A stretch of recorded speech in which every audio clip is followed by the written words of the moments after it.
এটি হচ্ছে 5 ভোল্টের মিনি অ্যাম্পলিফায়ার সার্কিট। এটি হচ্ছে 3 করে সর্বোচ্চ 6 ওয়াট আউটপুট দিয়ে থাকে এবং এটিতে আপনারা 2টি স্পিকার ব্যবহার করতে পারবেন। হ্যালো এভরিওয়ান, আসসালামু আলাইকুম। আজকে আপনাদের সামনে আবারও একটি অ্যাম্পলিফায়ার সার্কিট নিয়ে নতুন করে ভিডিও নিয়ে চলে আসলাম। তো চলুন আমরা ভিডিওটি স্টার্ট করে ফেলি। তার আগে একটি কথাই বলতে চাই, যারা আমার চ্যানেলটি এখন পর্যন্ত সাবস্ক্রাইব করেনি, প্লিজ সাবস্ক্রাইব করে পাশে থাকা বেল আইকনটি অন করে দেবেন। এখানে দেখছেন একটি পটেনশিওমিটার দেওয়া আছে, তো এটি দিয়ে আপনারা অন অফ করতে পারবেন।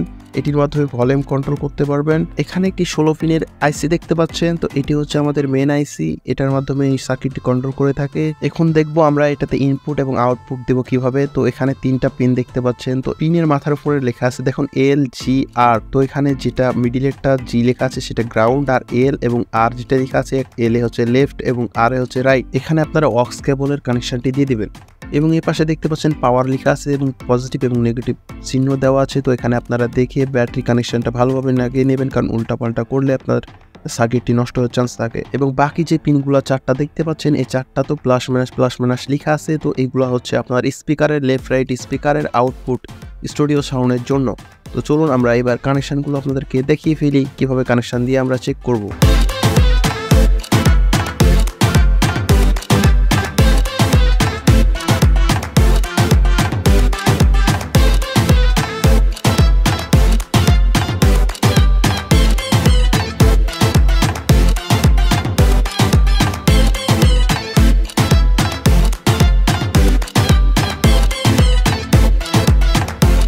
এখন আমরা প্রথমত পাওয়ার কেবলটি লাগিয়ে নিয়েছি, তো আপনারাও দেখে লাগিয়ে নেবেন। তো এখন আমরা বাকি যে স্পিকারের 4টা পোর্ট আছে সেই পিনগুলো আমরা লাগিয়ে ফেলি।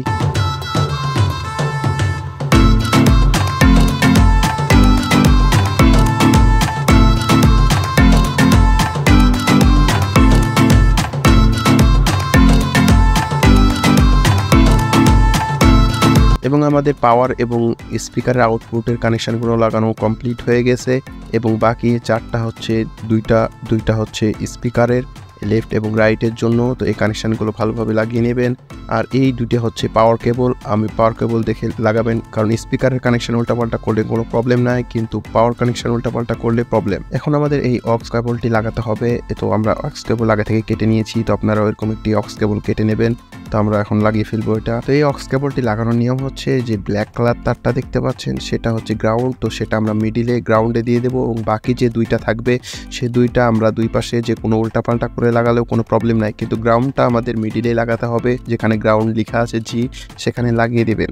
তো আমি অলরেডি লাগিয়ে ফেলছি, তো আপনারা এভাবে দেখে দেখে লাগাই নেবেন, তাহলেই হয়ে যাবে।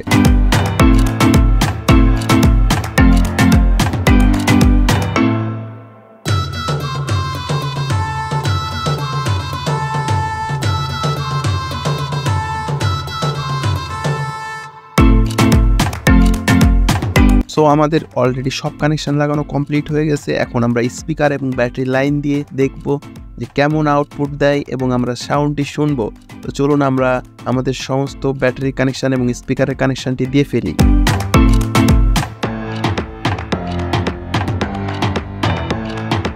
তো প্রথমত আমরা একটি স্পিকার কানেকশন করে দেখি, একটি স্পিকার দিয়ে দেখব যে কেমন সাউন্ড কোয়ালিটি হয়। তারপরে আমরা আরেকটি স্পিকার লাগিয়ে দেখব।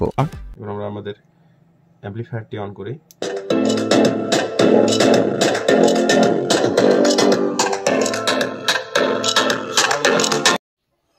তো আমরা আরেকটি স্পিকার অ্যাড করে নিলাম। এবার আমরা সাউন্ড টেস্ট করে দেখব যে কেমন কোয়ালিটি হয়। তো আমার মনে হচ্ছে না যে সাউন্ড বেটার কোয়ালিটি দিবে, কারণ সাউন্ড খুব খারাপ কোয়ালিটিতে আসতেছে।